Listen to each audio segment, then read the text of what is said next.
ಆರೋಗ್ಯ ಹಕ್ಕಿನ ಜಾಥಾ ಈ ಒಂದು ಕಾರ್ಯಕ್ರಮವನ್ನು ಆರೋಗ್ಯ ನಮ್ಮ ಹಕ್ಕು ಅಂತ ಒಂದು ಹೆಸರಿನಲ್ಲಿ ಇವತ್ತು ಏನು ಆರೋಗ್ಯ ಕ್ಷೇತ್ರದಲ್ಲಿ ಭಾಳ ದೀರ್ಘಕಾಲದಿಂದ ಇದರಲ್ಲಿ ಕೆಲಸಗಳು ಮಾಡ್ಕೊಂಡು ಬಂದಿರತಕ್ಕಂಥ ಏನು ನಮ್ಮ ಈ ಸಂಸ್ಥೆ ಇದೆ, ಅದು ಏನು ಹೆಸರು ನಿಮ್ಮ ಸಂಸ್ಥೆದು? ಸಾರ್ವತ್ರಿಕ ಆರೋಗ್ಯ ಆಂದೋಲನ ಕರ್ನಾಟಕ. ಈ ಸಂಸ್ಥೆಯವರು ಬಹಳ ಪ್ರಾಮಾಣಿಕತೆಯಿಂದ ಈ ಆರೋಗ್ಯ ಕ್ಷೇತ್ರದಲ್ಲಿ ಬದಲಾವಣೆಯನ್ನು ತರಬೇಕು ಮತ್ತು ನ್ಯಾಯವನ್ನು ಕೊಡಿಸ್ತಕ್ಕಂಥದ್ದಕ್ಕೆ ಅವರು ಪ್ರಯತ್ನಗಳನ್ನು ಭಾಳ ಮಾಡ್ಕೊಂಡು ಬಂದಿದ್ದಾರೆ. ಮತ್ತು ಇವತ್ತು ಕೂಡ ಅದೇ ನಿಟ್ಟಿನಲ್ಲಿ ಈ ಒಂದು ಸಭೆಯನ್ನು ಕೂಡ ಸೇರಿಸಿದ್ದಾರೆ. ಈಗಾಗಲೇ ಅವರೆಲ್ಲರೂ ಕೂಡ ಕೆಲವರೆಲ್ಲ ಮಾತನಾಡಿ ಹಲವಾರು ವಿಷಯಗಳ ಬಗ್ಗೆ ಇಲ್ಲಿ ಪ್ರಸ್ತಾಪ ಮಾಡಿದ್ದಾರೆ. ಅವರು ಪ್ರಥಮವಾಗಿ ನಮ್ಮ ಸರ್ಕಾರಿ ವ್ಯವಸ್ಥೆಯಲ್ಲಿ ಜನರಿಗೆ ಉಚಿತವಾದಂಥ ಆರೋಗ್ಯ ಸರಿಯಾದ ರೀತಿಯಾಗಿ ಸಿಗಬೇಕು ಮತ್ತು ಉಚಿತ ಔಷಧಿಗಳು, ಉಚಿತ ಆರೈಕೆ ಎಲ್ಲ ಚೆನ್ನಾಗಿ ಆಗಬೇಕು ಅಂತ ಅವರು ಹೇಳಿದ್ದಾರೆ. ಮತ್ತು ಅದರಲ್ಲಿರುವಂಥ ಕೆಲವು ಸಮಸ್ಯೆಗಳು ನಮ್ಮ ಜೊತೆಯಲ್ಲಿ ಕೂಡ ಚರ್ಚೆ ಮಾಡಿಲ್ಲ ಅಂತಲ್ಲ, ನಮ್ಮ ಕಚೇರಿಗೂ ಕೂಡ ಬಂದು ಮಾತನಾಡಿದ್ದಾರೆ. ಮತ್ತು ನಾವು ಕೂಡ ಇದರಲ್ಲಿ ಸಾಕಷ್ಟು ಸುಧಾರಣೆಗಳನ್ನು ತರಬೇಕು. ನಮ್ಮ ಆಸ್ಪತ್ರೆಗಳಲ್ಲಿ ಏನು ನಾವು ಕೊಡಬೇಕಾಗಿರುವಂಥ ಔಷಧಿಗಳಿದೆ ಅದೆಲ್ಲವೂ ಕೂಡ ಸಂಪೂರ್ಣವಾಗಿ ಸಿಗುವಂಥ ರೀತಿಯಲ್ಲಿ ಆಗಬೇಕು. ಮತ್ತು ಜನರಿಗೆ ನಮ್ಮ ಆಸ್ಪತ್ರೆಗೆ ಬಂದು ಅದ ನಂತರ ಇಲ್ಲಿ ಔಷಧಿ ಸಿಗ್ತಾ ಇಲ್ಲ ಅಂತ ಹೇಳಿ ಬೇರೆ ಕಡೆಗೆ ಕಳಿಸ್ಕೊಡುವಂಥದ್ದು ಅಥವಾ ಚೀಟಿ ಬರೆದು ಕಳಿಸುವಂಥದ್ದು ಆಗಬಾರ್ದು ಅಂತಲೇ ನಮ್ಮ ಒಂದು ಸ್ಪಷ್ಟವಾದಂಥ ಉದ್ದೇಶ. ಈಗ ನಮ್ಮ ಏನು ಮೆಡಿಕಲ್ ಸಪ್ಲೈಸ್ ಕಾರ್ಪೊರೇಷನ್ ಇದೆ, ಅದ್ರ ಮುಖಾಂತರ ನಾವು ಈ ಔಷಧಿಗಳನ್ನು ಖರೀದಿ ಮಾಡುವಂಥ ಮುಖ್ಯವಾದಂಥ ಪ್ರಕ್ರಿಯೆ. ಇನ್ನು ಬೇರೆ ಥರನೂ ಕೂಡ ನಾವು ತಗೊಳ್ತೀವಿ. ಸ್ಥಳೀಯ ಮಟ್ಟದಲ್ಲಿ, ಜಿಲ್ಲಾ ಮಟ್ಟದಲ್ಲಿ, ಆಸ್ಪತ್ರೆ ಮಟ್ಟದಲ್ಲೂ ಕೂಡ ಏನು ನಮ್ಮ ABRK ಫಂಡ್ಸ್ ಇರ್ತದೆ, ಆ ಫಂಡ್ ಮುಖಾಂತರ ಯಾವುದೇ ಔಷಧಿ ಬೇಕಾಗಿದ್ದರೆ ಅದನ್ನು ತಗೊಳ್ಳುವಂಥ ಹಣಕಾಸಿನ ಒಂದು ವ್ಯವಸ್ಥೆ ಕೂಡ ಆ ಪ್ರತಿಯೊಂದು ಆಸ್ಪತ್ರೆ ಕೂಡ ಇರ್ತದೆ. ಈಗ ನಮ್ಮ KSMACನಲ್ಲಿ ಸಾಕಷ್ಟು ಸುಧಾರಣೆಗಳನ್ನು ನಾವು ಮಾಡಿದ್ದೇವೆ. ಅದರಲ್ಲಿ ಈಗ ಯಾವ ಔಷಧಿಗಳನ್ನು ತಗೊಳ್ಬೇಕು ಅಂತ ಡ್ರಗ್ ಕಮಿಟಿಯನ್ನು ಕೂಡ ಮಾಡಿ ಯಾವ್ಯಾವ ಈ ವರ್ಷಕ್ಕೆ ತಗೊಳ್ಬೇಕು ಅದನ್ನು ಕೂಡ ಮಾಡಿಸಿದ್ದೇವೆ. ಮತ್ತು ಆ ಟೆಂಡರ್ ಪ್ರೋಸೆಸ್ಸಲ್ಲೂ ಕೂಡ ಇವತ್ತೇನು ತಮಿಳುನಾಡು ಅಲ್ಲಿ ಭಾಳ ಚೆನ್ನಾಗಿ ನಡೀತದೆ, ಅಲ್ಲಿರುವಂಥ ಮೆಡಿಕಲ್ ಸಪ್ಲೈಸ್ ಕಾರ್ಪೊರೇಷನ್ನು ಅವರು ಮತ್ತು ಬೇರೆ ಬೇರೆ ಕಡೆ ಎಲ್ಲ ನಾವು ಅದ್ರ ಬಗ್ಗೆ ಸಂಶೋಧನೆ ಮಾಡಿ ನಮ್ಮಲ್ಲಿರುವಂಥ ವ್ಯವಸ್ಥೆಯನ್ನು ನೋಡಿ ಈಗ ನಮ್ಮ ಟೆಂಡರ್ ಪ್ರಕ್ರಿಯೆಯಲ್ಲೂ ಸಾಕಷ್ಟು ಬದಲಾವಣೆ ಮಾಡಿದ್ದೀವಿ. ಒಂದು ಕಡೆ ಗುಣಮಟ್ಟಕ್ಕೂ ಕೂಡ ಹೆಚ್ಚು ನಾವು ಅವಕಾಶ ಕೊಟ್ಟಿದ್ದೇವೆ ಮತ್ತು ಹೆಚ್ಚು ಕಂಪನಿಗಳಿಗೆ ನಮ್ಮ ಒಂದು ಟೆಂಡರ್ಗಳಲ್ಲಿ ಭಾಗವಹಿಸೋದು ಕೂಡ ಅವಕಾಶ ಮಾಡಿಕೊಟ್ಟಿದ್ದೇವೆ. ಹಿಂದೆ ಎಲ್ಲ ಕೆಲವು ಕ್ಲಾಸಸ್ ಇತ್ತು, ಅದೇನಾಗ್ತದೆ ಅಂತ ಹೇಳಿದ್ರೆ ಹೊಸ ಕಂಪನಿಗಳಿಗೆ ಬಂದು ನಮ್ಮಲ್ಲಿ ಭಾಗವಹಿಸೋದಕ್ಕೆ ಅವಕಾಶ ಸಿಗ್ತಾ ಇರಲಿಲ್ಲ. ಸೊ ಆ ಥರ ಕ್ಲಾಸಸ್ ಎಲ್ಲ ನಾವು ಬದಲಾವಣೆ ಮಾಡಿ ಇನ್ನು ಮುಕ್ತವಾಗಿ ಹೆಚ್ಚು ಕಂಪನಿಗಳು ನಮ್ಮಲ್ಲಿ ಭಾಗವಹಿಸುವಂಥ ಅವಕಾಶ. ಮತ್ತು ಪೇಮೆಂಟ್ಗಳು ಏನಾಗ್ತಾ ಇತ್ತು, ಪೇಮೆಂಟಲ್ಲಿ ಸ್ವಲ್ಪ ಸಮಸ್ಯೆ ಆಗ್ತಾ ಇತ್ತು, ಅವ್ರಿಗೆ ಬಾಕಿ ಬಿಲ್ಗಳೆಲ್ಲ ಕೊಡೋದಕ್ಕೆಲ್ಲ ತಡ ಆಗ್ತಾ ಇತ್ತು. ಅದನ್ನು ಕೂಡ ತಡ ಆಗದೆ ಇರೋಂಥ ರೀತಿಯಾಗಿ ನಾವು ಮಾಡಬೇಕು. ಮತ್ತು EMDಗಳು ಅವ್ರದ್ದು ಅದೆಲ್ಲ ಕೊಡುವಂಥದ್ರಲ್ಲಿ ಡಿಲೇ ಆಗ್ತಾ ಇರೋದು, ಒಳ್ಳೊಳ್ಳೆ ಕಂಪನಿಗಳು ನಮ್ಮಲ್ಲಿ ಭಾಗವಹಿಸೋದಕ್ಕೆ ಬರ್ತಾ ಇರಲಿಲ್ಲ. ಸೊ ಅದನ್ನು ಸರಿಪಡಿಸುವಂಥದ್ದಕ್ಕೆ ಕೆಲಸ ಮಾಡಿ ಈಗ ನಾವು ಟೆಂಡರ್ಗಳೆಲ್ಲ ಕರೆದಿದ್ದೇವೆ. ಬಹುಶಃ ಈಗ ಮತ್ತೆ ಇನ್ನೊಂದು ಹೊಸ ಕ್ಲಾಸ್ ಏನು ಮಾಡೋದು ಅದನ್ನು ಸ್ವಲ್ಪ ಡಿಲೇ ಆಗಿದೆ. ಏನಂತ ಹೇಳಿದ್ರೆ ಈಗ ಯಾವುದೇ ಒಂದು ಮೆಡಿಸಿನ್ ನಮಗೆ ಬಂದರೆ ಅದು 1 ತಿಂಗಳು ನಾವು ಕ್ವಾರಂಟೈನ್ ಇಟ್ಕೊಳ್ತೀವಿ ಹೆಚ್ಚು ಕಡಿಮೆ. ಅದನ್ನು ಟೆಸ್ಟ್ ಮಾಡಿ ಅದು ಸ್ಯಾಂಪಲ್ಗಳು ತಗೊಂಡು ಅದ ನಂತರವೇ ನಾವು ಅದು ಆಸ್ಪತ್ರೆಗಳಿಗೆ ಹೋಗುವಂಥ ಮಾಡುವಂಥದ್ದು ಮಾಡಿದ್ದೀವಿ. ಈಗ ಏನು ನಮ್ಗೆ ಸಪ್ಲೈ ಆಗಿದೆ ಅದೆಲ್ಲ ಕೂಡ ಆ ಹೊಸ ಕಂಡೀಷನ್ ಪ್ರಕಾರ ಹೋಗ್ತಾ ಇದೆ. ಸೊ ಸೇಫ್ಟಿ, ಕ್ವಾಲಿಟಿ ಎರಡನ್ನೂ ಕೂಡ ಗಮನ ಇಟ್ಕೊಂಡು ನಾವು ಅದನ್ನು ಆ ಕ್ವಾರಂಟೈನ್ ಪೀರಿಯಡಲ್ಲಿ ಇಟ್ಕೊಂಡೇ ನಂತರ ಹೋಗಬೇಕು ಅಂತ ಮಾಡಿದ್ದೀವಿ. ಸೊ ಈಗ ಬಹುಶಃ ಇವಾಗ ಸ್ವಲ್ಪ ಮಟ್ಟಿಗೆ ಆಸ್ಪತ್ರೆಗಳಲ್ಲಿ ನಮ್ಮ ಮೆಡಿಕಲ್ ಸಪ್ಲೈಸ್ ಕಾರ್ಪೊರೇಷನಿಂದ ಸರಬರಾಜಾಗುವಂಥದ್ದು ಸ್ವಲ್ಪ ಸಮಸ್ಯೆ ಆಗಿದೆ. ಆದರೆ ಪ್ರತಿಯೊಂದು ಆಸ್ಪತ್ರೆಯಲ್ಲೂ ಕೂಡ ನಾವು ಅವರಿಗೆ ABRK ದುಡ್ಡನ್ನು ಕೂಡ ಕೊಟ್ಟಿದ್ದೇವೆ. ಅಲ್ಲೇ ಸ್ಥಳೀಯವಾಗಿ ಯಾವುದೇ ಔಷಧಿಯನ್ನು ತಗೊಳ್ಳೋದು ಕೂಡ ಅವಕಾಶ ಮಾಡಿಕೊಟ್ಟಿದ್ದೀವಿ. ಮತ್ತು ಕೆಲವು ಶಾರ್ಟೇಜ್ ಇರುವಂಥ ಏನಿದೆ, ಫಂಡ್ ಶಾರ್ಟೇಜ್ ಇದೆ ಅಂಥವ್ರಿಗೂ ಕೂಡ ನೇರವಾಗಿ ದುಡ್ಡನ್ನು ಕೂಡ ಕೊಡೋದಕ್ಕೆ ನಾವು ಅದನ್ನು ಕೂಡ ವ್ಯವಸ್ಥೆಯನ್ನು ಮಾಡಿದ್ದೇವೆ. ಸೊ ಇದು ತಾತ್ಕಾಲಿಕನೇ, ಯಾಕೆಂದರೆ ಬರೋ ತಿಂಗಳಿಂದ ಎಲ್ಲ ಈ ಔಷಧಿಗಳು ಸರಬರಾಜು ನಾವು ಮಾಡ್ತಾ ಇರುವಂಥದ್ದು ಆಗ್ತದೆ. ಮತ್ತು ಈ ಮಾರ್ಚ್ ತಿಂಗಳು, ಏಪ್ರಿಲ್ ತಿಂಗಳಿಂದ ನೇರವಾಗಿ KSMSL ಮುಖಾಂತರ ಎಲ್ಲ ಬರ್ತದೆ. ಮತ್ತು ಸ್ಟ್ಯಾಗರ್ಡ್ ಮಾಡಿದ್ದೀವಿ. ಈಗ ಎಲ್ಲವೂ ಕೂಡ ವರ್ಷದ ಇಡೀ ಒಂದು ಏನು ಸ್ಟಾಕ್ ಏನು ನಮ್ಮ ಆರ್ಡರ್ ಇರ್ತದೆ, ಪರ್ಚೇಸ್ ಆರ್ಡರ್ ಒಂದೇ ಸಲ ಎಲ್ಲ ಡೆಲಿವರಿ ಮಾಡೋದು. ಈಗ ನಾವು ಅದನ್ನ ಸ್ಟ್ಯಾಗರ್ಡ್ ಆಗಿ ಡೆಲಿವರಿ ಮಾಡಿ ಅಂತ ಹೇಳಿದೀವಿ. 25% to 25% ಆ ತರ ನೀವು ಕೊಡ್ತಾ ಇಡೀ ವರ್ಷ ನೀವು ಸಪ್ಲೈ ಮಾಡ್ತಾ ಇರಬೇಕು. ನಮ್ಮ ಸ್ಟಾಕ್ ಪೊಸಿಷನ್ ನೋಡ್ಕೊಂಡು ನಾವು ಕೂಡ ಅಕಸ್ಮಾತ್ ಬೇಗ ಮುಗಿದ್ರೆ ಬೇಗ ಹೇಳ್ತೀವಿ, ಇಲ್ಲದೆ ಹೋದ್ರೆ ನಿಮ್ಮ ಶೆಡ್ಯೂಲ್ ಅನ್ನು, ಯಾಕಂದ್ರೆ ನಮ್ಮ ಸುಮ್ಮನೆ ಎಲ್ಲ ಸ್ಟಾಕ್ ಪೈಲಪ್ ಮಾಡ್ಕೊಂಡ್ಬಿಡೋದು, ಆಮೇಲೆ ಅದು ಎಕ್ಸ್ಪೈರಿಗೂ ಕೂಡ ಹತ್ರ ಆಗ್ತದೆ. ಮತ್ತೆ ಅನ್ನೆಸೆಸರಿಲಿ ನಮ್ಮ ಗೋದಾಮ್ಗಳಲ್ಲಿ ಅದು ಜಾಗವು ಕೂಡ ಆಕ್ಯುಪೈ ಆಗ್ತಾ ಇದೆ. ಅದನ್ನು ಕೂಡ ನಮ್ಮ ಬದಲಾವಣೆಯನ್ನು ಮಾಡಿದ್ದೇವೆ. ಮತ್ತು ನಮ್ಮ ಈ ಔಷಧಿ ಸಾಫ್ಟ್ವೇರ್ ಏನಿದೆ ಅದನ್ನ ಈಗ ನಾವು ಮೇಲ್ದರ್ಜೆಗೆ ಏರಿಸಿ ಪ್ರತಿಯೊಂದು ಕೂಡ ಟ್ರ್ಯಾಕ್ ಆಗ್ಬೇಕು. ಈಗ ಯಾವ ಆಸ್ಪತ್ರೆಯಲ್ಲಿ ಎಷ್ಟು ಔಷಧಿ ಇದೆ, ಯಾವಾಗ ಬಂತದು, ಅದೆಲ್ಲವೂ ಕೂಡ ಟ್ರ್ಯಾಕ್ ಮಾಡುವಂತ ವ್ಯವಸ್ಥೆನ ಈಗ ಮಾಡಿದೀವಿ. ಸೊ ನಮಗೆ ಅದು ಈಗ ಇಂಪ್ಲಿಮೆಂಟ್ ಆಗ್ತಾ ಉಂಟು. ಎಲ್ಲರೂ ಕೂಡ ಅವ್ರವ್ರ ಇದ್ರ ಸೆಂಟರ್ ಇಂದ ಅಪ್ಲೋಡ್ ಮಾಡಬೇಕಾಗಿದೆ. ಅದು ಇನ್ನೂ ಸ್ವಲ್ಪ ನಮ್ಮ ಅಲ್ಲಿರುವಂತ ನಮ್ಮ ಡಾಕ್ಟರ್ಸ್ ಮತ್ತು ಸಿಬ್ಬಂದಿ ಅವರಿಗೆ ಇನ್ನೂ ಸ್ವಲ್ಪ ಅದನ್ನ ಸರಿಯಾದ ರೀತಿಯಾಗಿ ಮಾಡುವಂಥದ್ದಕ್ಕೆ ಇನ್ನೂ ಅವರು ತಯಾರಾಗ್ತದೆ. ಆದರೆ ಸಾಫ್ಟ್ವೇರ್ ರೆಡಿ ಮಾಡಿದ್ದೇವೆ. ಈ ಔಷಧಿ ಸಾಫ್ಟ್ವೇರ್ ಮುಖಾಂತರ ಅವರು ಈ ಔಷಧ ನಮಗೆ ಪ್ರತಿಯೊಂದು ಸೆಂಟರ್ನಲ್ಲಿ ಯಾವ ವ್ಯವಸ್ಥೆ ಇದೆ, ಎಷ್ಟು ಸ್ಟಾಕ್ ಇದೆ, ಅದು ಏನೋ ಕಮ್ಮಿ ಆಗ್ತಾ ಇದೆಯಾ, ಕಮ್ಮಿ ಆಗ್ತಾ ಇದ್ರೆ ನಮಗೆ ಮೊದಲೇ ಗೊತ್ತಾಗಬೇಕು. ಅವಾಗ ಏನಾಗ್ತದೆ ನಾವು ಅವ್ರಿಗೆ ಅದನ್ನ ಸಪ್ಲೈ ಮಾಡ್ಬೋದು. ಸೊ ನಮ್ಗೆ ಅದು ಆ ಇನ್ಫಾರ್ಮೇಶನ್ ಮಾಹಿತಿ ಸಿಗುವಂಥದ್ದು ಆಗಬೇಕು. ಸೊ ಅದನ್ನು ಕೂಡ ಈಗ ನಾವು ಮಾಡಿಸಿದ್ದೀವಿ. ಸೊ ಈ ತರ ನಮ್ಮ ವ್ಯವಸ್ಥೆಯಲ್ಲಿ ಸುಧಾರಣೆ ತಂದು ನನ್ನ ಪ್ರಕಾರ ಇನ್ನ ಒಂದೆರಡು ತಿಂಗಳಲ್ಲಿ ಇದೆಲ್ಲ ಆದ ನಂತರ ಬಹುಶಃ ಕರ್ನಾಟಕದಲ್ಲಿ ಯಾವ ರೀತಿಯಾಗಿ ಕೆಲವು ತಮಿಳುನಾಡಲ್ಲಿ ಯಾವ ರೀತಿ ಇದೆ ಅದೇ ಒಂದು ವ್ಯವಸ್ಥೆಯನ್ನ ನಮ್ಮ ರಾಜ್ಯದಲ್ಲಿ ಕೂಡ ಬರ್ತದೆ. ಮತ್ತು ಜನರಿಗೆ ಔಷಧಿಯ ಸಮಸ್ಯೆ ಸಪ್ಲೈನಲ್ಲಿ ಆಗಬಾರ್ದು ಮತ್ತು ಕ್ವಾಲಿಟಿಯಲ್ಲೂ ಕೂಡ ಆಗಬಾರ್ದು. ಎರಡೂ ಅಷ್ಟೇ ಇಂಪಾರ್ಟೆಂಟ್. ಕ್ವಾಲಿಟಿಯಲ್ಲೂ ಕೂಡ ತೊಂದರೆಗಳಿರಬಾರ್ದು ಮತ್ತು ಸಪ್ಲೈ ತೊಂದರೆ ಇರಬಾರ್ದು. ಆ ಥರದ ಒಂದು ಹೆಜ್ಜೆಗಳನ್ನು ನಾವು ಇಟ್ಟಿದ್ದೇವೆ. ಮತ್ತು ಇದರ ಮುಖಾಂತರ ನಮ್ಮ ಉದ್ದೇಶ ಏನಂತ ಹೇಳಿದ್ರೆ, ನಾವು ಕೊಡಬೇಕಾಗಿರುವಂಥ ಔಷಧಿ ಅವರಿಗೆ ಯಾವುದೇ ಕಾರಣಕ್ಕೂ ಕೂಡ ಔಷಧಿ ಇಲ್ಲ ಅಂತ ಹೇಳಬಾರ್ದು. ಅದು ಒಂದು ಮುಖ್ಯವಾದಂಥ ಒಂದು ಉದ್ದೇಶ ನಮ್ಮದು. ಅದಕ್ಕೋಸ್ಕರ ನಾವು ಜನೌಷಧಿ ವಿರುದ್ಧ ಏನಿರಲಿಲ್ಲ. ನಮಗೇನಂತ ಹೇಳಿದ್ರೆ, ಸರ್ಕಾರಿ ಆವರಣದಲ್ಲಿ ಯಾವುದೇ ಔಷಧಿಗಳು ಮಾರಾಟ ಆಗಬಾರ್ದು ಅಷ್ಟೇ. ಸರ್ಕಾರಿ ವ್ಯವಸ್ಥೆಯಲ್ಲಿ ಫ್ರೀ ಸಿಗಬೇಕು. ಅದರಲ್ಲಿ ಸೇಲ್ ಆದರೆ ಅದು ಸರಿಯಲ್ಲ. ಹೊರಗಡೆ ಬೇಕಾದ್ರೆ ಜನೌಷಧಿ ಕೇಂದ್ರಗಳು ಇರ್ತದೆ, ಅವ್ರು ಅಲ್ಲಿ ಬೇಕಾದ್ರೆ ಯಾರೇ ಖರೀದಿ ಮಾಡೋರು ಅಲ್ಲಿ ಖರೀದಿ ಮಾಡ್ಬೋದು. ನಮ್ಮ ಆಸ್ಪತ್ರೆಗಳು ಇರಬಾರ್ದು ಅಂತಾನೆ ಮಾಡಿದ್ದೀವಿ. ಕೋರ್ಟ್ಗೆ ಹೋಗಿದ್ದಾರೆ, ಅಷ್ಟೇನು ವೆಕೇಟ್ ಮಾಡಿಸ್ತೀವಿ. ಅದರಲ್ಲೂ ಕೂಡ ನಮ್ಮ ಲಾಯರ್ಸ್ ಎಲ್ಲ ಮಾಡ್ತಾ ಇದ್ದಾರೆ. ಸೊ ಈ ತರ ಇದೆ. ಅದರಿಂದ ಅದನ್ನ ಖಂಡಿತವಾಗಿಯೂ ಈ ಔಷಧಿ ವಿಚಾರದಲ್ಲಿ ಏನು ಸ್ವಲ್ಪ ಮಟ್ಟಿಗೆ ಏನು ಸಮಸ್ಯೆ ಆಗಿದೆ ಅದನ್ನ ಖಂಡಿತವಾಗಿಯೂ ನಾವು ಬಗೆಹರಿಸುವಂತ ಕೆಲಸವನ್ನು ಈಗಾಗಲೇ ಮಾಡಿದ್ದೇವೆ. ಅಂದ್ರೆ ಹೆಜ್ಜೆಗಳು ಇಟ್ಟಿದ್ದೀವಿ.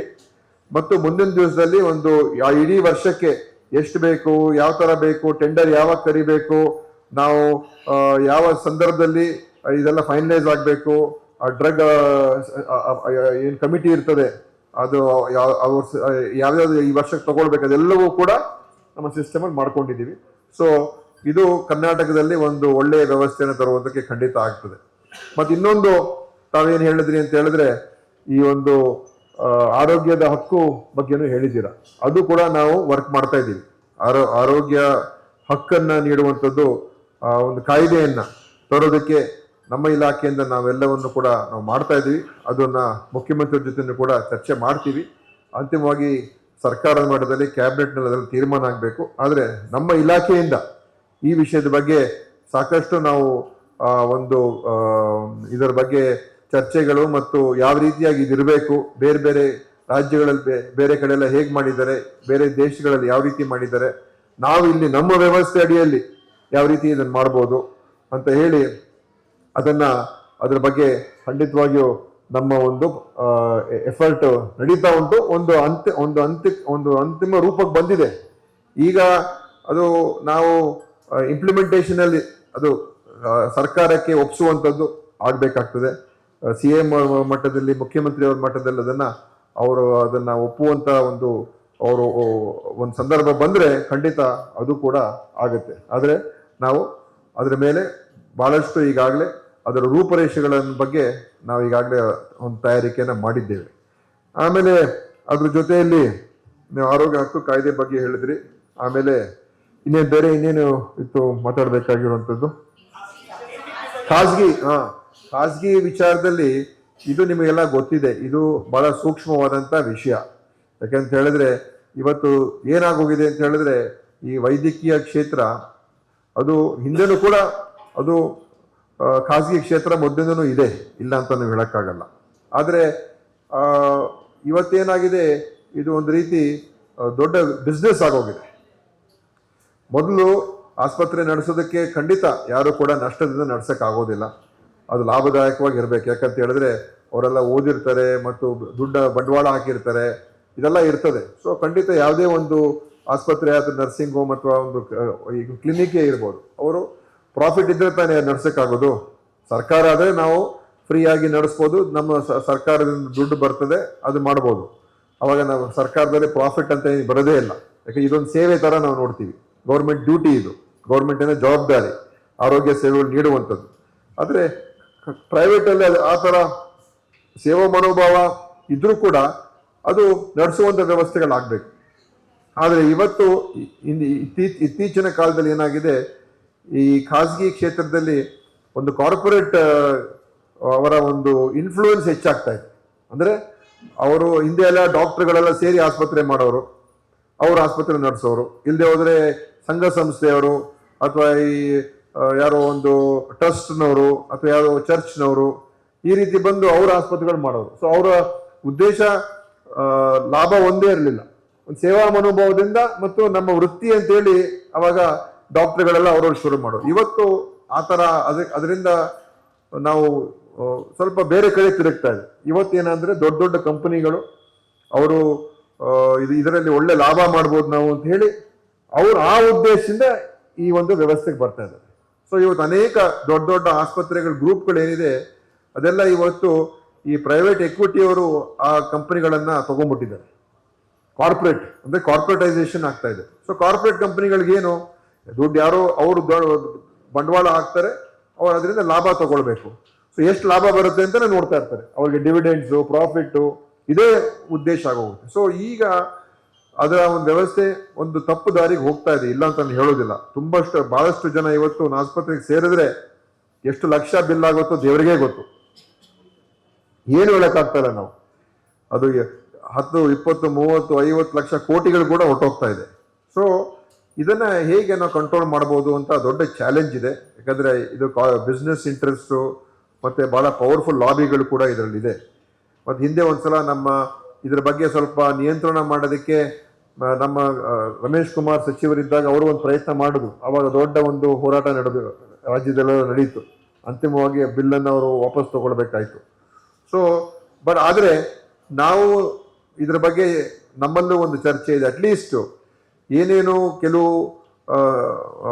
ಪ್ರೊಸೀಜರ್ಸ್ ಇದೆ ಮತ್ತು ಯಾವ ಒಂದು ಟ್ರೀಟ್ಮೆಂಟ್ಗಳಿದೆ ಅದಕ್ಕೆ ಕೆಲವು ಮಾನದಂಡಗಳನ್ನ ಇಡಬೇಕು ಮತ್ತು ಒಂದು ಪ್ರೈಸನ್ನು ಒಂದು ಎಷ್ಟು ಇದಕ್ಕೆ ಖರ್ಚು ಆಗಬಹುದು ಅದರ ಬಗ್ಗೆ ಒಂದು ಮಾನದಂಡಗಳನ್ನು ನೀಡತಕ್ಕಂಥದ್ದಕ್ಕೆ ಅಥವಾ ಒಂದು ಪ್ರೈಸನ್ನು ಇಷ್ಟು ಖರ್ಚು ಆಗಬೇಕಾಗ್ತದೆ, ಇದಕ್ಕಿಂತ ಹೆಚ್ಚು ಚಾರ್ಜ್ ಮಾಡಬಾರ್ದು ಅಂತ ಒಂದು ತರ್ತಕ್ಕಂಥದ್ದಕ್ಕೆ ಈಗಾಗಲೇ ನಮ್ಮಲ್ಲಿ ಕೆಲವೆಲ್ಲ ಮೂಮೆಂಟ್ ಆಗಿದೆ.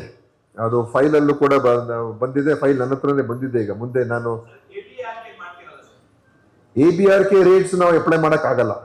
ಈಗ ABRK ರೇಟ್ನ ರಿವೈಸ್ ಮಾಡ್ಬೇಕು. ಆಕ್ಚುಲಿ ಹಂಗೆ ನೋಡಕ್ ಹೋದ್ರೆ ಹಳೆ ರೇಟ್ ಆಗೋಗಿದೆ. ಈಗ ಎಲ್ಲರೂ ಕೂಡ ಅದನ್ನ ನೀವು ರಿವೈಸ್ ಮಾಡಿ. ಬಟ್ ABRK ರೇಟ್ಸ್ ಒಂದೊಂದು ಆಸ್ಪತ್ರೆ ಒಂದೊಂದು ತರ ಇರ್ತದೆ. ಕೆಲವು ಆಸ್ಪತ್ರೆ ಹೆಚ್ಚು ಇನ್ವೆಸ್ಟ್ ಮಾಡಿರ್ತಾರೆ, ಹೊಸ ಎಕ್ವಿಪ್ಮೆಂಟು ಅವ್ರದ್ದು. ಸೊ ಎಲ್ಲ ಒಂದೇ ತರ ನಾವು ಒಂದೇ ಯೂನಿಫಾರ್ಮ್ ರೇಟ್ ಅಂತ ಫಿಕ್ಸ್ ಮಾಡೋಕ್ಕಾಗಲ್ಲ. ಆದರೆ ಅದಕ್ಕೆ ಒಂದು ಫೈಲ್ ಬಿಲ್ಡಪ್ ಆಗಿದೆ ನನ್ನ ಹತ್ರ. ESI ಇದೆ. ಸೊ ನನ್ನ ಹತ್ರ ಬಂದಿದೆ. ಸೊ ಅಟ್ಲೀಸ್ಟ್ ಬೇಸಿಕ್ ಕೆಲವು complicated procedures, high end procedures ಅದಕ್ಕೆಲ್ಲ ಆಮೇಲೆ ನೋಡೋಣ. ಆದರೆ ಅಟ್ಲೀಸ್ಟ್ ಕೆಲವು ಯಾವ್ಯಾವ್ದು ಬೇಸಿಕ್ ಪ್ರೊಸೀಜರ್ಸ್ ಇದೆ ಅದಕ್ಕಾದರೂ ನಾವೇನಾದರೂ ಒಂದು ಯೂನಿಫಾರ್ಮಿಟಿ ಅಥವಾ ಒಂದು ಇಂತಿಷ್ಟು ರೇಟ್ ಅಂತ ಹೇಳಿ ಒಂದು ಅನಲೈಸ್ ಮಾಡೋದಕ್ಕೆ ನನ್ನ ಮುಂದೆ ಒಂದು ಪ್ರಪೋಸಲ್ ಇದೆ. ಈಗ ನಮ್ಮ ಇಲಾಖೆಯಿಂದ ನಮ್ಮನ್ನು ಮೂವ್ ಮಾಡಿದ್ದಾರೆ. ನಾನು ಇವತ್ತು ಅದ್ರ ಬಗ್ಗೆ ಡಿಸ್ಕಷನ್ ಇಟ್ಕೊಂಡಿದ್ದೇನೆ. ಖಂಡಿತ ಅದ್ರ ಬಗ್ಗೆ ನಾವು ಕ್ರಮ ತಗೊಳ್ತೀವಿ. ಆದರೆ ಅದರ ರಿಯಾಕ್ಷನ್ ಏನಾಗುತ್ತೆ ಕಾದು ನೋಡಬೇಕು. ಆದರೆ ನಮ್ಮ ಕಡೆಯಿಂದ ಪ್ರಪೋಸಲ್ ಮೂವ್ ಮಾಡ್ತಾ ಇದ್ದೀವಿ. ಇದ್ರ ಬಗ್ಗೆ ನಾವು ಒಂದು ವ್ಯವಸ್ಥೆಯನ್ನು ತರಬೇಕು ಮತ್ತು ಅವರನ್ನು ಕೂಡ ಇನ್ವಾಲ್ವ್ ಮಾಡ್ಕೊಳ್ಳೋಣ, ಪ್ರೈವೇಟ್ ಅವರು ಕೂಡ ಇನ್ವಾಲ್ವ್ ಆಗಿ ಅವರ ಒಂದು ಆ ಕಮಿಟಿಗಳಲ್ಲಿ ಅವರು ಕೂಡ ಇದ್ದು ಯಾವ ತರ ಒಂದೊಂದು ಆಸ್ಪತ್ರೆ ವ್ಯವಸ್ಥೆ ಅಡಿಯಲ್ಲಿ ನೋಡ್ಕೊಂಡು ಎಷ್ಟು ಅವರು ಚಾರ್ಜ್ ಮಾಡ್ಬೋದು ಅಂತ ಹೇಳಿ ಅದಕ್ಕೊಂದು ಒಂದು ಮಾಡುವಂಥದ್ದಕ್ಕೆ ಹೆಜ್ಜೆ ಇಟ್ಟಿದ್ದೀನಿ ಅಂತ ಕೂಡ ಸಂದರ್ಭದಲ್ಲಿ ನಾನು ನಿಮಗೆ ಹೇಳೋದಕ್ಕೆ ಬಯಸ್ತಾ ಇದ್ದೀನಿ. ಮತ್ತು ಅದು ಖಂಡಿತ ನನ್ನ ಪ್ರಕಾರ ಆಗಬೇಕು. ಯಾಕಂದ್ರೆ ಇವತ್ತು ಅನೇಕ ಕಡೆ ಅದಕ್ಕೆ ಒಂದು ನಿಯಂತ್ರಣ ಇಲ್ಲದೆ ಇರುವಂಥ ರೀತಿ ಆಗೋಗಿದೆ. ಯಾರು ಏನು ಹೇಳಬೇಕು, ಏನು ಕೇಳಬೇಕು, ಹೇಗೆ ಮಾತಾಡಬೇಕು, ಬಿಲ್ ಬಂದಾಗ ಹೇಗೆ ನಾವು ಅದ್ರ ಬಗ್ಗೆ ಏನು ಗೊತ್ತಾಗ್ತಾ ಇಲ್ಲ ಈಗ. ಸೊ ಅದರಿಂದ they needs to be some sort of ಒಂದು ಇದ್ರ ಬಗ್ಗೆ ಒಂದು ಕಂಟ್ರೋಲ್ ತರುವಂಥದ್ದಕ್ಕೆ ಆಗಬೇಕು. ಸೊ ಆ ಒಂದು ವಿಚಾರದಲ್ಲಿ ನಾವು ನಮ್ಮ ಡಿಪಾರ್ಟ್ಮೆಂಟ್ ಹೆಜ್ಜೆ ಇಡ್ತಾ ಇದೆ. ಪ್ರಪೋಸಲ್ ಅನ್ನು ನಾನು ಮೂವ್ ಮಾಡ್ತಾ ಇದ್ದೀನಿ. ಇನ್ನು ಡಿಸ್ಕಷನ್ ನನ್ನ ಹಂತಕ್ಕೆ ಬಂದಿದೆ, ಈಗ ಎಲ್ಲ ಬಿಲ್ಡಪ್ ಮಾಡ್ಕೊಂಡು ನನ್ನ ಹಂತಕ್ಕೆ ಬಂದಿದೆ. ಇವತ್ತು ನಾಳೆಯಲ್ಲಿ ಮತ್ತೊಮ್ಮೆ ನಾನು ಡಿಸ್ಕಸ್ ಮಾಡಿ ಅದನ್ನು ನಾನು ನಮ್ಮ CM ಗಮನಕ್ಕೆ ತರಲೇಬೇಕಾಗ್ತದೆ, ಕ್ಯಾಬಿನೆಟ್ ಗಮನಕ್ಕೆ ತರಲೇಬೇಕಾಗ್ತದೆ. ಸೊ ಆ ಕ್ಯಾಬಿನೆಟ್ ನೋಟನ್ನು ಕೂಡ ನಾನು ಮೂವ್ ಮಾಡ್ತಾ ಇದ್ದೀನಿ ಸದ್ಯದಲ್ಲೇ. ಸೊ ಕ್ಯಾಬಿನೆಟ್ ಡಿಸ್ಕಷನ್ ಮಾಡೋದಕ್ಕೆ ಅದನ್ನು ಒಂದು ಬಹುಶಃ ಬರೋ ವಾರ ಅಥವಾ ಇನ್ನೊಂದು 2 ವಾರದಲ್ಲಿ ಅದು ಕ್ಯಾಬಿನೆಟ್ ಮುಂದೆ ತಗೊಂಡ್ಬರ್ತೀನಿ. ಸೊ ಅಲ್ಲೂ ಡಿಸ್ಕಷನ್ ಆಗುತ್ತೆ. ಅದ್ರ ಬಗ್ಗೆ ನಿಮಗೂ ಕೂಡ ಸ್ವಲ್ಪ ಅದರಲ್ಲಿ ಏನಾದರೂ ಸಲಹೆಗಳಿದ್ರೆ ಅದನ್ನು ತಗೊಳ್ತೀವಿ. ಆಗಲೇ ನಿಮ್ಮ ಸಲಹೆಗಳು ಕೊಟ್ಟಿದ್ದೀರಾ ನೀವು. ಸೊ ಅದನ್ನು ಕೂಡ ನಾವು ತಗೊಂಡಿದ್ದೀವಿ. ನೀವು ಹಿಂದೆ ಏನು ಕೊಟ್ಟಿದ್ರಿ ಸ್ವಲ್ಪ ಅದೇನಾದ್ರೆ ಕೊಡಿ. ಸೊ ನಾವು ಬಹುಶಃ ಇದು 1-2 ವಾರದಲ್ಲಿ ನಾನು ಅದನ್ನು ನಮ್ಮ ಕ್ಯಾಬಿನೆಟ್ ಮುಂದೆ ಆ ಪ್ರಪೋಸಲ್ ಅನ್ನು ತಗೊಂಡ್ಬರ್ತೀನಿ. ಹೇಗೆ ಇದನ್ನು ನಿಯಂತ್ರಣ ಮಾಡ್ಬೋದು ಮತ್ತು ಪ್ರಾಕ್ಟಿಕಲ್ ಆಗೂ ಇರಬೇಕು. ನಾವು ಎಲ್ಲ ಈ ವ್ಯವಸ್ಥೆಗಳು ನೋಡಿಕೊಂಡು ಹೇಗೆ ಅದನ್ನು ಮಾಡೋಕ್ಕೆ ಸಾಧ್ಯ ಆಗುತ್ತೆ ಕೂಡ ಮಾಡಿ. ಸೊ ಅದೊಂದು ಭಾಳ ಮಹತ್ತರವಾದಂಥ ಹೆಜ್ಜೆ. ಸೊ ಒಂದು ನೀವು ಹೇಳ್ದಂಗೆ ಹಕ್ಕಾಗಿ ನೋಡುವಂಥದ್ದು, ಎರಡನೇದು ಈ ಖಾಸಗಿಯಲ್ಲಿ ಆಗ್ತಾ ಇರುವಂಥದ್ದಕ್ಕೆ ಸ್ವಲ್ಪ ನಿಯಂತ್ರಣ ಮಾಡುವಂಥದ್ದು, ಮೂರನೇದು ನಮ್ಮ ವ್ಯವಸ್ಥೆಗಳಲ್ಲಿ ಏನು ನಮ್ಮ ಸರ್ಕಾರ ಕೊಡ್ತೀವಿ ಅಂತ ಹೇಳ್ತೀವಿ ಅದು ಪೂರ್ತಿಯಾಗಿ ನಮ್ಮ ಜನರಿಗೆ ಸಿಗ್ಬೇಕು. ಅಂದರೆ ನಾವು ಹೇಳೋದು ಒಂದು ಕೊಡೋದು ಒಂದು ಆಗಬಾರ್ದು. ಸೊ ಅದನ್ನು ಕೂಡ ನಾನು ಹೇಳ್ತೀನಿ, ಈ ಮೂರರಲ್ಲೂ ಕೂಡ ನಾವು ಭಾಳ ಒಂದು ಮುಂದಕ್ಕೆ ಹೋಗಿದ್ದೀವಿ. ಈ 3 ವಿಷಯದಲ್ಲೂ ಕೂಡ ಭಾಳ ಮುಂದಕ್ಕೆ ಹೋಗಿದ್ದೀವಿ. ಅದನ್ನು ಬರುವ ದಿವಸಗಳಲ್ಲಿ ನಿಮಗೆ ಅದೆಲ್ಲವೂ ಕೂಡ ಗೊತ್ತಾಗುತ್ತೆ ಮತ್ತು ನಿಮ್ಮ ಒಂದು ಮಾಹಿತಿ ಕೂಡ ಬರುತ್ತೆ ಅಂತ ಈ ಸಂದರ್ಭದಲ್ಲಿ ಹೇಳಿ, ನಾನು ಅದಕ್ಕೋಸ್ಕರನೇ ಇವತ್ತು ಈ ಕಾರ್ಯಕ್ರಮಕ್ಕೆ ಬಂದೆ. ಯಾಕಂದ್ರೆ ನನಗೆ ಗೊತ್ತು, ಸುಮ್ಮನೆ ಬಂದರೆ ಇಲ್ಲಿ ಪ್ರಯೋಜನ ಇಲ್ಲ. ಏನಾದ್ರೆ ಸರಿಯಾಗಿ ಹೇಳಿದ್ರೆ ತಾನೇ, ಇಲ್ಲದೆ ಹೋದ್ರೆ ಸುಮ್ಮನೆ ಕೇಳ್ಕೊಂಡು ಹೋದ್ರೆ ಆಗೋದಿಲ್ಲ. ಸೊ ನೀವು ಏನು ಹೇಳಿದ್ದೀರಾ, ನೀವು ಹೇಳಿದ ಪಾಯಿಂಟ್ಸ್ ಎಲ್ಲ ನಾವು ಅದನ್ನ ಬಹಳಷ್ಟು ಅಳವಡಿಸಲು ಪ್ರಯತ್ನ ಮಾಡಿದ್ದೀವಿ. ಇಲ್ಲ, ಅದು ಸದ್ಯಕ್ಕೆ PPP ಮಾಡಲ್ ನಮ್ಮ ವ್ಯಾಪ್ತಿಯಲ್ಲಿ ಇಲ್ಲ. ನಮ್ಮಲ್ಲಿ ಕೆಲವು ಕಡೆ PPP ಮಾಡಲ್ ಅಂತ ಒಂದು ಕಡೆ ಕೆಲವು ಕಡೆ ಮಾಡಿದ್ದೇವೆ. ಯಾವ ತರ ಅಂತ ಹೇಳಿದ್ರೆ, ಈಗ ನಮ್ಮ ಮಂಗಳೂರಿನ ವೆನ್ಲಾಕ್ ಆಸ್ಪತ್ರೆ ಅದು PPP ಅಂತಾನೆ ಹೇಳ್ಬೋದು. ಅದು ಬಹಳ ಚೆನ್ನಾಗಿ ನಡೀತಾ ಉಂಟು. ಸೊ PPP ಸಂಪೂರ್ಣವಾಗಿ ನಾವು ನಿರಾಕರಿಸುವಂಥದ್ದಲ್ಲ. ಆದರೆ ಮೆಡಿಕಲ್ ಕಾಲೇಜ್ಗಳನ್ನ ಒಂದು MOUಗಳ ಮುಖಾಂತರ ನಾವೀಗ ದಾವಣಗೆರೆ ಮತ್ತು ಮಂಗಳೂರಲ್ಲಿ ನಡೆಸ್ತಾ ಇದ್ದೀವಿ ಬಹಳ ದಶಕಗಳಿಂದ, ಮತ್ತು ಬಹಳ ಸಕ್ಸಸ್ಫುಲ್ ಮಾಡಲ್ ಅದು. ಅಲ್ಲಿ ನೀವು ಮಂಗಳೂರಿನ ಲೇಡಿ ಗೋಶನ್ ಮತ್ತೆ ವೆನ್ಲಾಕ್ ಆಸ್ಪತ್ರೆ ನೋಡಿದ್ರೆ ನೀವು ಇಡೀ ಎಲ್ಲ ಕಡೆ ಜನ ಬರ್ತಾರೆ ಅಲ್ಲಿ. ಬಿಕಾಸ್ ಅಲ್ಲಿ ಟ್ರೀಟ್ಮೆಂಟ್ ಚೆನ್ನಾಗಿದೆ, ಫ್ರೀ ಟ್ರೀಟ್ಮೆಂಟು. ಅಲ್ಲಿ ದಾವಣಗೆರೆ JJM ಮೆಡಿಕಲ್ ಕಾಲೇಜ್ ಇದೆ, ಕಳೆದ 20 ವರ್ಷದಿಂದ ಇದೆ. ಸೊ JJM ಅಲ್ವಾ? ಹೌದು. ಸೊ ಅವ್ರ ಜೊತೆ ಕೂಡ ಅವಾಗಿಂದನೂ ಅದು MOU ಮುಖಾಂತರ ಈಗ ಅವರು ಡಾಕ್ಟರ್ಸು ಇವರು ಸ್ಪೆಷಲಿಸ್ಟ್ ಅಲ್ಲಿ ಬರ್ತಾರೆ, ನಮ್ಮ ಆಸ್ಪತ್ರೆಯಲ್ಲಿ ಕೆಲಸ ಮಾಡ್ತಾರೆ. ಸೊ ಅವ್ರಿಗೆ ಏನಂತ ಹೇಳಿದ್ರೆ ಪೇಷಂಟ್ ಲೋಡು ಪ್ಲಸ್ ಅವ್ರ ಮೆಡಿಕಲ್ ಕಾಲೇಜ್ಗೆ ಸೀಟ್ ಸಿಗ್ತದೆ. ಸೊ ನಮಗೆ ಈಗ ಸಾಕಷ್ಟು ಬಂಡವಾಳ ಹೂಡಿಕೆಯನ್ನು ಕೂಡ ಮಾಡ್ತಾರೆ. ಸೊ ಅದನ್ನು ಕೂಡ ನಾವು ಮಾಡಿಸ್ತಾ ಇದ್ದೀವಿ. ಈಗ ವೆನ್ಲಾಕಿಂದ ನಮಗೆ ಬಹಳಷ್ಟು ಎಲ್ಲ ಸ್ಟಾಫು, ನರ್ಸಸ್ಸು ಎಲ್ಲ ಅವ್ರ ಕಡೆಯಿಂದ ಫ್ರೀಯಾಗಿ ಕೊಡ್ತಾರೆ ನಮಗೆ. ಅದು ಆ MOU ಇನ್ನೂ ಸ್ಟ್ರೆಂಥನ್ ಮಾಡ್ತಾ ಇದ್ದೀನಿ ನಾನು, ಇನ್ನೂ ಹೆಚ್ಚು ನಮಗೆ ಪ್ರಯೋಜನ. ಸೊ ಆ ಥರ ಮಾಡಲ್ ಇದೆ. ಬಟ್ ನೀವು ಹೇಳ್ದಂಗೆ ಪೂರ್ತಿ ಅವ್ರಿಗೆ ನಾವು ಕೊಟ್ಬಿಡೋದು, ಅವ್ರ ಕೈಲಿ ನಡೆಸೋದು, ಅದು ನನ್ನ ಒಪ್ಪಿಗೆ ನನಗೂ ಕೂಡ ಅದಿಲ್ಲ. ಆದರೆ ಸಕ್ಸಸ್ಫುಲ್ ಆಗಿ ನಡೆಸುವಂಥ PPP ಮಾಡಲ್ ಅಂತ ಹೇಳಿದ್ರೆ ಇದು ನಾನು ನೋಡಿರುವ ಹಾಗೆ. ಇನ್ನು ಬೇರೆ ಥರ ಯಾವ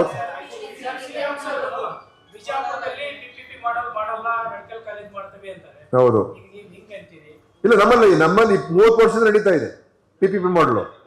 ನಾನ್ ಮಾಡಿಲ್ಲ, 30 years ಬ್ಯಾಕ್ ಇಂದ ನಡೀತದೆ. ಉಡುಪಿದು ಯಾಕೆ ಫೇಲ್ಯೂರ್ ಆಯ್ತು ಅಂತ ಹೇಳಿದ್ರೆ, ಹೌದು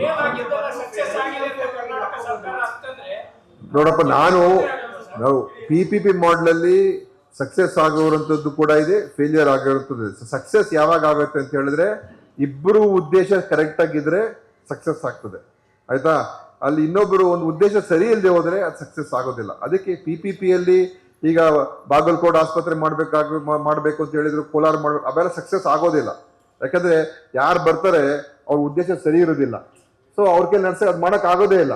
ಸೊ ಬ್ಯಾಕ್ಗ್ರೌಂಡು ಅದರ ಅದರ ಅದರ ಒಂದು ಹಿನ್ನೆಲೆ ಏನಿದೆ ಅದನ್ನ ನೋಡಿಕೊಂಡು ನಾವು ಯೋಚನೆ ಮಾಡ್ಬೋದು. ಸೊ ನಾನು ಎಲ್ಲೂ ಕೂಡ PPP ಮಾಡೆಲ್ ಮಾಡಿ ಅಂತ ನಾನು ಎಲ್ಲೂ ಹೇಳ್ತಾ ಇಲ್ಲ, ಅದು ಹೊಸದಾಗಿ ನಮ್ಮ ಇದರಲ್ಲೆಲ್ಲೂ ನಾವು ಪ್ರಪೋಸ್ ಮಾಡ್ತಾ ಇಲ್ಲ. ಬಟ್ ಈಗ ನಮ್ಮಲ್ಲಿ ಕೆಲವು CHCs ಈಗ ಮಂಗಳೂರಿನಲ್ಲಿ ನಮ್ಮ ಇದರಲ್ಲಿರುವಂಥ ಯಾವುದು ಉಳ್ಳಾಳಲ್ಲಿರುವಂಥ CHC ಅದು ನಾವು PPP ಮಾಡೆಲ್ ಅಂದ್ರೆ ಒಂದು ರೀತಿ PPP ಮಾಡೆಲ್ ಅಂತ ಹೇಳ್ಬೋದು, NFOI ಜೊತೆ ಮಾಡ್ತಾ ಇದೀವಿ. ಸೊ NFOI ಅವರು ಸ್ಪೆಷಲಿಸ್ಟ್ ಅಲ್ಲಿಗೆ ಬರ್ತಾರೆ. ಅವ್ರಿಗೆ ಏನು ಅಡ್ವಾಂಟೇಜ್ ಅಂತ ಹೇಳಿದ್ರೆ ಅವ್ರ ಡಾಕ್ಟರ್ಸ್ಗೆ ಪೇಷಂಟ್ ಸಿಗ್ತಾರೆ, ಅವ್ರ ಡಾಕ್ಟರ್ಸ್ಗೆ ಟ್ರೈನಿಂಗ್ ಸಿಗ್ತದೆ. ಯಾಕಂದ್ರೆ ಅವ್ರ ಆಸ್ಪತ್ರೆಗಳು ಅಷ್ಟು ಜನ ಬರ್ದೇ ಇರೋದ್ರಿಂದ ಇಲ್ಲಿಗೆ ಬಂದಾಗ ಏನಾಗ್ತದೆ, ಅವರ ಡಾಕ್ಟರ್ಸ್ಗೆ PG ಓದ್ತಾ ಇರ್ತಾರಲ್ಲ, PG ಓದ್ತಾ ಇರೋರಿಗೆ ಇಲ್ಲಿ ಪೇಷಂಟ್ಸ್ ಟ್ರೀಟ್ ಮಾಡೋಕೆ ಅವಕಾಶ ಸಿಗ್ತದೆ. ಬಟ್ ನಮ್ಗೆ ಏನಂತ ಹೇಳಿದ್ರೆ ಅವರ ಒಂದು ಸೇವೆಗಳು ಸಿಗ್ತದೆ. ಸೊ ಅಲ್ಲಿ CHC ಬಹಳ ಚೆನ್ನಾಗಿ ನಡೀತಾ ಉಂಟು ಉಳ್ಳಾಳಲ್ಲಿ. ಸೊ ಈ ಉದ್ದೇಶ ಕರೆಕ್ಟ್ ಆಗಿದ್ರೆ ವರ್ಕೌಟ್ ಆಗ್ಬೋದು. ಬಟ್ ಏನಾದರೂ ಪ್ರಾಫಿಟ್ ಮಾಡೋದಕ್ಕೆ, ಲಾಭ ಮಾಡೋದಕ್ಕೆ ದುಡ್ಡು ಇರುವಂತ ಉದ್ದೇಶ ಬಂದಾಗ ಅವಾಗ ಏನಾಗ್ತದೆ, ಅದು ವರ್ಕೌಟ್ ನನ್ನ ಪ್ರಕಾರ ಬಹಳ ಕಷ್ಟ ಆಗುತ್ತೆ, ಅದು ಸರಿನೂ ಹೋಗೋದಿಲ್ಲ. ಸೊ ನನ್ನ ಸಪೋರ್ಟ್ ಅದಕ್ಕಿಲ್ಲ. ಸೊ ಅಷ್ಟಕ್ಕೆ ನಾನು ಸೀಮಿತವಾಗಿ ಹೇಳೋದಕ್ಕೆ ಬಯಸ್ತೀನಿ.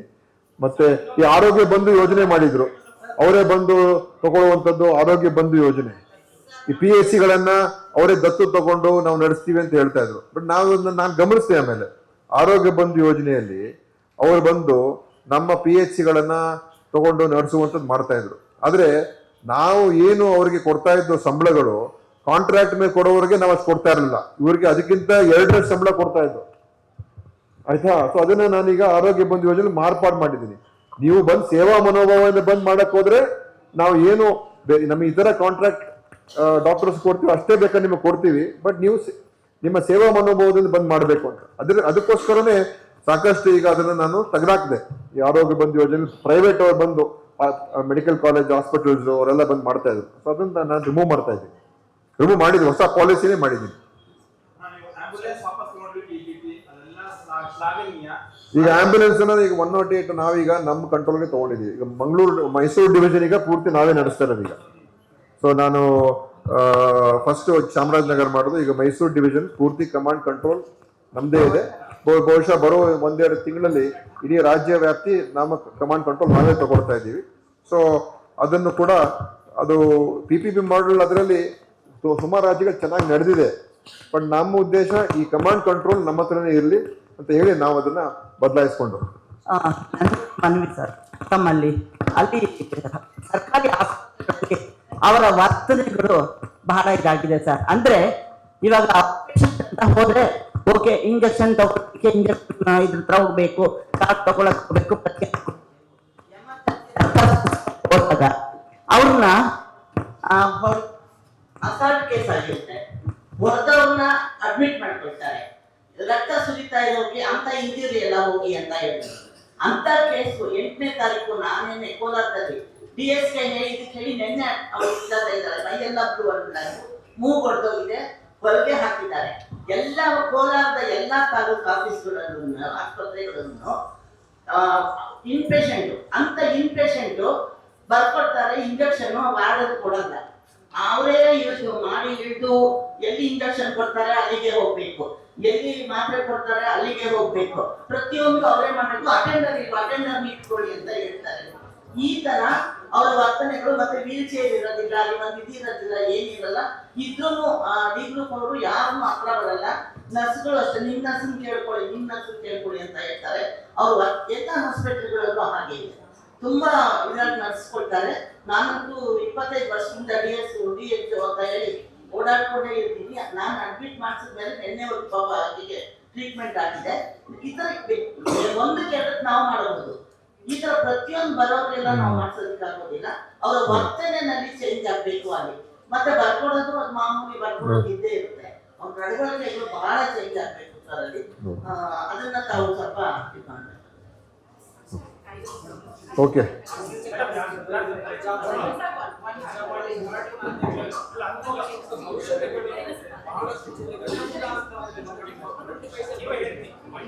ಹೌದು, ನಾನು ಓದಿದ್ದೀನಿ. ಇಲ್ಲ, ನಾನು ಆಮೇಲೆ ಈಗ ಏನಾಗಿದೆ, ನಾನು ಪ್ರತಿಕ್ರಿಯೆಯನ್ನು ಕೂಡ ನಾನು ಕೊಟ್ಟಿದ್ದೆ ಮಾರನೇ ದಿವಸನೇ. ಏನಂತ ಹೇಳಿದ್ರೆ, ನಾನು ಹೇಳಿದ್ನಲ್ಲ, ಈಗ ಈ ಸ್ವಲ್ಪ ಟ್ರಾನ್ಸಿಷನ್ ಆಗಿದೆ, ನಾವು ಹೊಸ ಟೆಂಡರಿಂಗ್ ವ್ಯವಸ್ಥೆ ಎಲ್ಲ. ಸೊ ಈಗ ಏನಾಗಿದೆ, ಅವ್ರ ಹತ್ರ ದುಡ್ಡಿದೆ. ಈಗ ಈ ಡಾಕ್ಟರ್ ಆಸ್ಪತ್ರೆಗಳಿಗೆ ದುಡ್ಡು ಕೊಟ್ಟಿದ್ದೀವಿ, ಅವ್ರು ಖರೀದಿ ಮಾಡಿ ಕೊಡ್ತಾ ಇದ್ದಾರೆ. ಮತ್ತು ಕೆಲವು ಕಡೆ ಶಾರ್ಟೇಜ್ ಇತ್ತು, ಅವ್ರಿಗೂ ಎಕ್ಸ್ಟ್ರಾ ಅಮೌಂಟ್ ಕೊಟ್ಟಿದ್ದೀವಿ.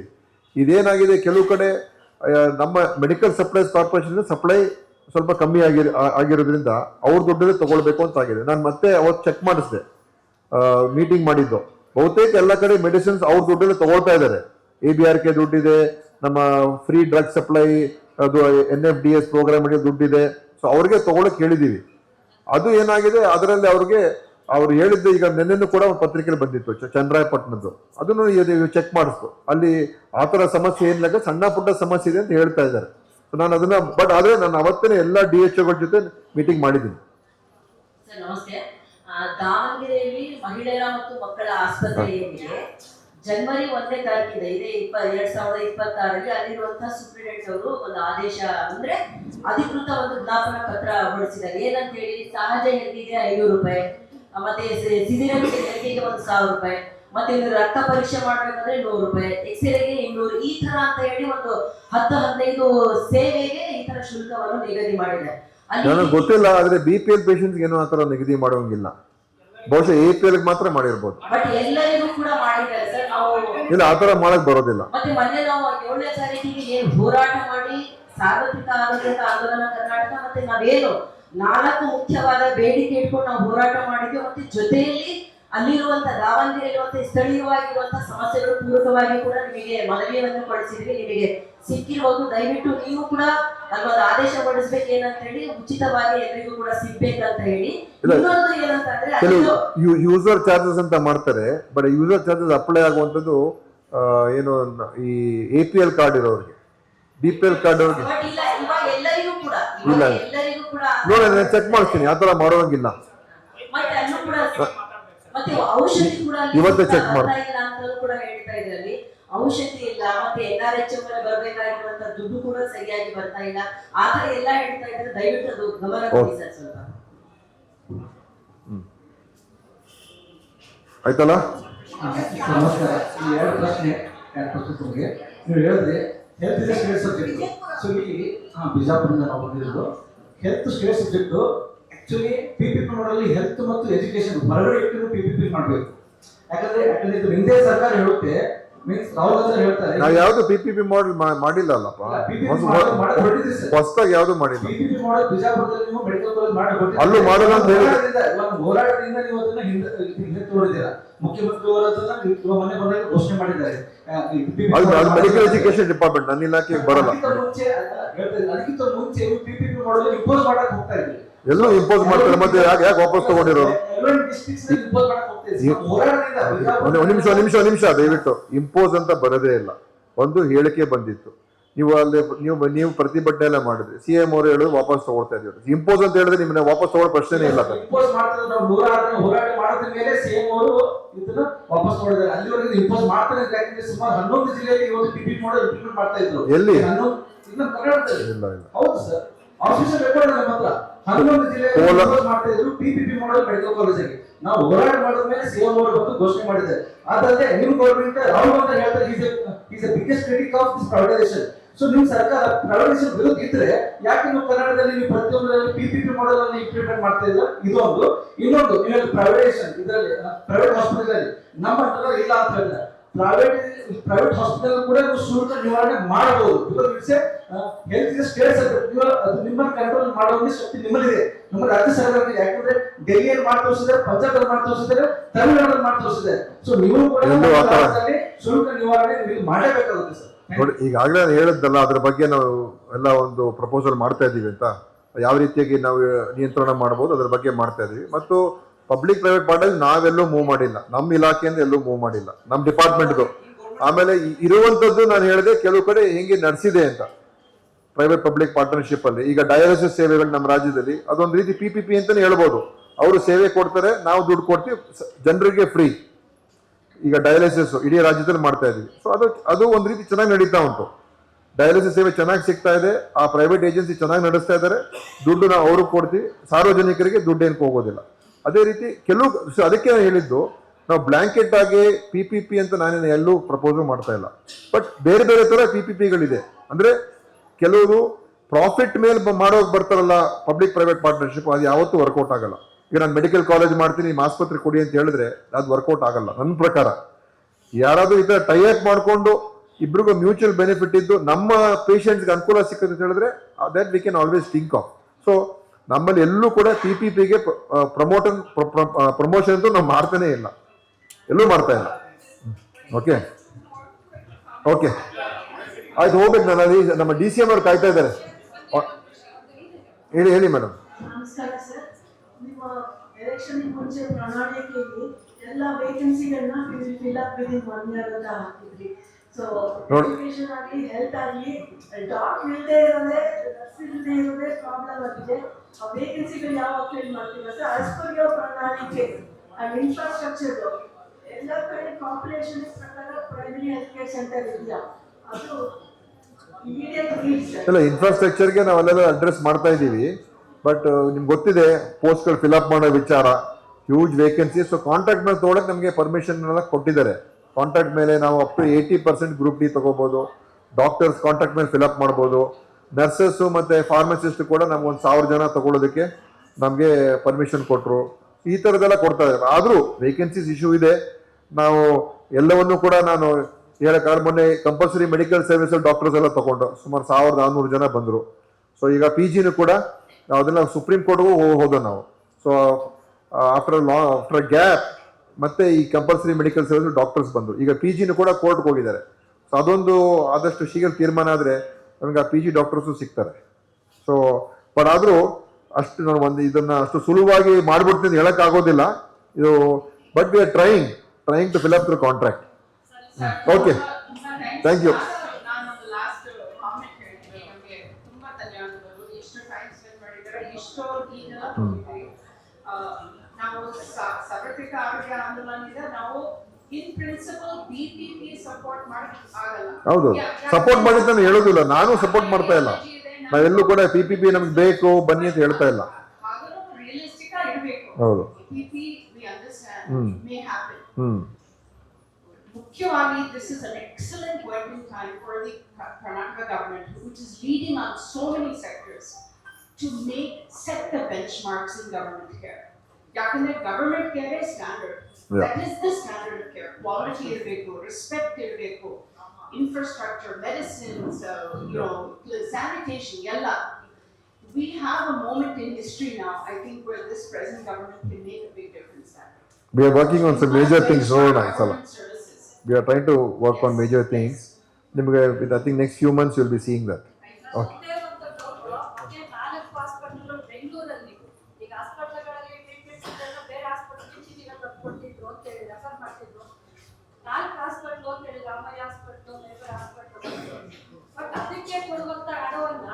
ಅಟ್ಲೀಸ್ಟ್ ಸರ್ಕಾರಿ ಹಾಸ್ಪಿಟ್ಲಿಗೆ ಕೊಟ್ಟು ಸ್ಟ್ರೆಂಥನ್ ಮಾಡಿದ್ರೆ ಹೆಚ್ಚು ಉಪಯೋಗ ಆಗ್ತದೆ ಅಂತೇಳಿ. ಯಾಕಂದ್ರೆ ಖಾಸಗಿ ಹಾಸ್ಪಿಟ್ಲಿಗೆ ಹೋದಾಗ BPL ಕಾರ್ಡ್ APL ಕಾರ್ಡ್ ನೋಡುವ ರೀತಿ ಯಾವ ರೀತಿ ಇರ್ತದೆ, ಕಾರ್ಪೊರೇಟ್ ಜನಗಳನ್ನ ನೋಡೋ ರೀತಿ ಯಾವ ತರ ಇರುತ್ತೆ ಅಂತ ನಮ್ಗೆ ಗೊತ್ತಿದೆ. ಹಾಗಾಗಿ ದಯಮಾಡಿ ಆ 4 ಹಾಸ್ಪಿಟಲ್ ಕೊಡೋದನ್ನ ಇರುವಂತ ಸರ್ಕಾರಿ ಹಾಸ್ಪಿಟಲ್ಗಳಿಗೆ ಚೀಟಿ ಬರ್ಕೊಟ್ಟೆ ಇರೋ ರೀತಿಯಲ್ಲಿ ಅಲ್ಲೇ ಎಲ್ಲಾ ರೀತಿಯ ಚಿಕಿತ್ಸೆಗಳನ್ನ ಕೊಡೋದು ಸೂಕ್ತ ಆಗ್ತದೆ.